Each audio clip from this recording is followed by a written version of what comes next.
Hello, everyone. Let's talk about Palm Sunday. Coming up this Sunday, we are combining both Palm Sunday and the Passion story. That's what you'll be hearing on Sunday.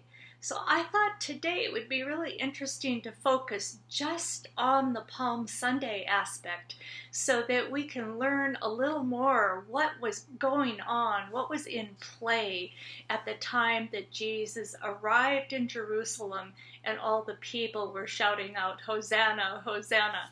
So I'll put this aside. You'll notice I do not have palms. We did not order them this year knowing that we would not be in our own sanctuary, but hey, some other plants will just have to be the fill-in today. Bear with me. Now, all four Gospels tell the story of Jesus entering into Jerusalem and the people just going nuts because they're sure that he is to be their promised Messiah, their King. This year, we're focusing on the Matthew text. Now, if you're really curious and you want to read all four versions, I'm going to call these out to you right now and you can jot them down. Because they all go at it from a little bit different angle, and it's really interesting to see how that goes. So for the curious, the Palm Sunday text comes to us in Matthew 21, Mark chapter 11, Luke chapter 19, and John chapter 12. So I hope that just kind of sparks something in you to do a little investigating and see what that's about. The thing that I learned that was really interesting as I was looking at a few commentaries and references to just be thinking about the Palms is that there's a background story that I never realized. A pastor named John Petty was sharing that at the same time that Jesus is coming into the east side of Jerusalem with his band of followers, there is an even larger procession happening on the west side of Jerusalem, and that would be the approaching Roman army. Now, I had never heard that before, but how curious. It seems that the Roman Empire was very concerned about the coming of the Passover festival, the celebration where Jews from all over would gather in Jerusalem to remember God's miraculous work in freeing the slaves from Egypt and creating the scenario where everyone had to put the blood of a lamb on the top of their doorpost so that the angel of death would know this is where God's Hebrew people live, and they would be untouched by the death of the first child in every family that was happening among the Egyptians, those who had oppressed the Hebrews. Excellent, amazing story. And the Jews continue to celebrate the Passover feast as that very beginning of being released from slavery and brought into the promised land. So that is what is happening at the festival of the Passover. Well, the Roman Empire was a little nervous because everything about that sounds like it could be a peasant uprising against any imperial force, any imperial power. They wanted to make sure that they could nip anything of that sort in the bud and maintain their control in the territory that they occupied in and around Jerusalem. So I'm going to read from John Petty. So from the west, the procession of the Roman army from Caesarea Maritima to Jerusalem would have been an imposing sight. Legionnaires on horseback, Roman standards flying in the air, the Roman eagle prominently displayed, and the clank, clink, clank of armor, the stomp of feet, and the beating of drums.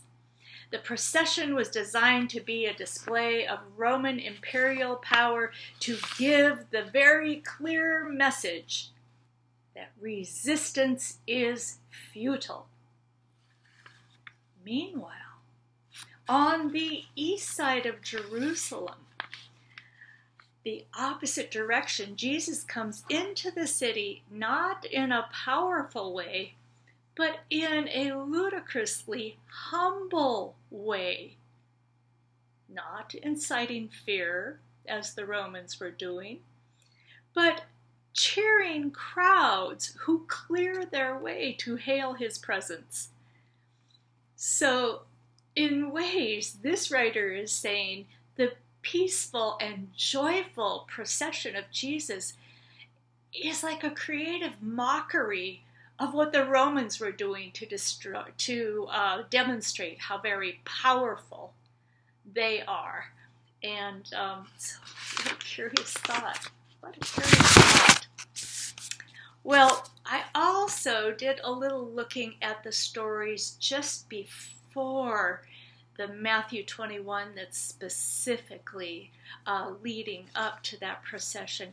But I think there are three very, very interesting stories in the Word here that help introduce this. So let's take a look at those.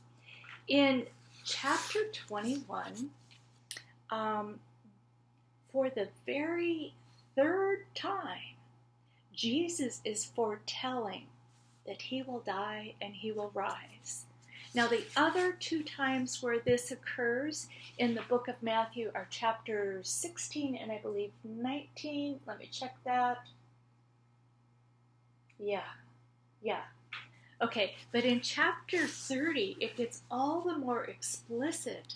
He tells the disciples this: while Jesus was going up to Jerusalem, he took the 12 disciples aside by themselves and said to them on the way, "See, we are going up to Jerusalem, and the Son of Man will be handed over to the chief priests and scribes, and they will condemn him to death. Then they will hand him over to the Gentiles to be mocked and flogged and crucified, and on the third day he will be raised." So as Jesus set his face toward Jerusalem and the disciples were following him, he knew exactly what he was doing. He knew that he was stepping right into the power centers of both religion and the powers of Rome, of politics. And in that, I find it to be very amazing how explicit this one is. For there's no semblance of power here. He's talking about walking right into this scenario of being captured and crucified. Then the next thing in this chapter that's really interesting is that the mother of James and John tries to ask Jesus for a favor. She wants her beloved boys to sit on the right and the left hand of Jesus when he comes into his kingdom. And Jesus says, "You do not know what you're asking." And that is when he explains that whoever wishes to be great among you must be your servant. And he again is very clear in telling them, just as the Son of Man came not to be served, but to serve, and to give his life as a ransom for many.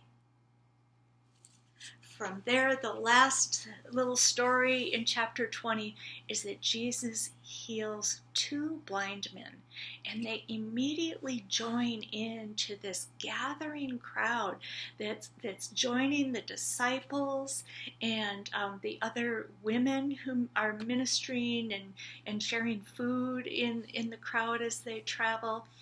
And so we're getting to have quite a gathering happening the closer Jesus gets to the city's edge of Jerusalem.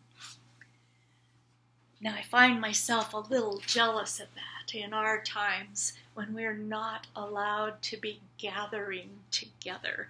And here it's speaking of a very large crowd. We look forward to the time that we can be a large crowd again in our own sanctuary and in the wholeness of all churches, that we'll be able to meet again in the city. But for this time, we will be compliant, obedient to the ways of protecting our neighbors and protecting ourselves from the virus. Now, what I want to point out here in chapter 21. Let's see. There's the part where Jesus sends a couple disciples ahead to go arrange for a donkey and a colt. It's one of the oddities of the book of Matthew. It sounds like Jesus is going to be riding almost like a bareback circus rider on two beasts, but the truth is, looking into it, he's quoting something deep in the book of, I think it's Zechariah, where often lines are repeated. One like, Lord, you are a lamp. Oh, your word is a light unto my path and a lamp upon my feet. Well, you're saying the same thing twice to illustrate their importance.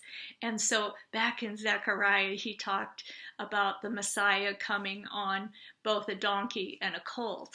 Well, Matthew likes to echo the Old Testament so much to the extent that he wanted to show the link to that old prophecy rather than being absolutely, literally accurate. No one believes that Jesus was riding on two animals. Okay, so when you read that, that sounds kind of odd, but here we go. Yes, the disciples went and did as Jesus had directed them. They brought the donkey and the colt and put their cloaks on them, and he sat on them. A very large crowd spread their cloaks on the road and cut branches from the trees and spread them upon the road. The crowds went ahead of him, and all that followed were shouting, "Hosanna to the Son of David! Blessed is the one who comes in the name of the Lord. Hosanna in the highest." This has a whole lot in it about remembering the golden days, the days of David's great power, King David, long gone, and they've been looking for someone like him ever since. So has there ever been a period of your life where you've just said, "Oh, what a memory. If only we could do that again"? Well, that's what the Jewish people are doing, and they think Jesus is going to be the king that makes that happen. And when he entered Jerusalem, the whole city was in turmoil, asking, "Who is this?" I mean, obviously it was creating quite a hubbub. And the crowds were saying, "This is the prophet Jesus from Nazareth in Galilee." Well, I smile at that because way back in chapter 11, the disciples were trying to figure Jesus out. And they said, "So, are you the one whom we're waiting for, or should we look for someone else?" Well, now they have their answer. This is Jesus from Nazareth in Galilee, and he is being announced as Messiah by all those who have been healed and amazed and fed and touched and known the presence of God during Jesus' ministry. These same people, I wonder if they were mixed into the bigger crowds in Jerusalem, the very ones who shouted out, "Crucify him, crucify him." How could they switch so quickly? How could that be? Our human nature to look for the one who will rescue us, help us to feel triumphant, only to find out that Jesus wasn't looking for a throne of power. Jesus reigned from a cross. in great humbleness. He entered into the kind of pain that you and I know in our bodies. And in utter discouragement, people couldn't look at that cross and see a king. So, it's quite a story to go from all of that praise and celebration to then being totally devastated. And that is the road we're on in Holy Week. So, dear ones, let us put our hearts and minds together, trusting in the Lord, who comes humbly, who enters into our humanity, who speaks to our fears, who loves us and who raises us up in ways we didn't expect when we're feeling so down, so humbled ourselves. Thanks be to God for that kind of love. And I am so grateful for all of you. Join us on Sunday when we have our live stream and then recorded message coming from Croxford, 9:30 a.m. And again, look for that Lutheran ELCA button on their website. We'll see you there. God's peace to you.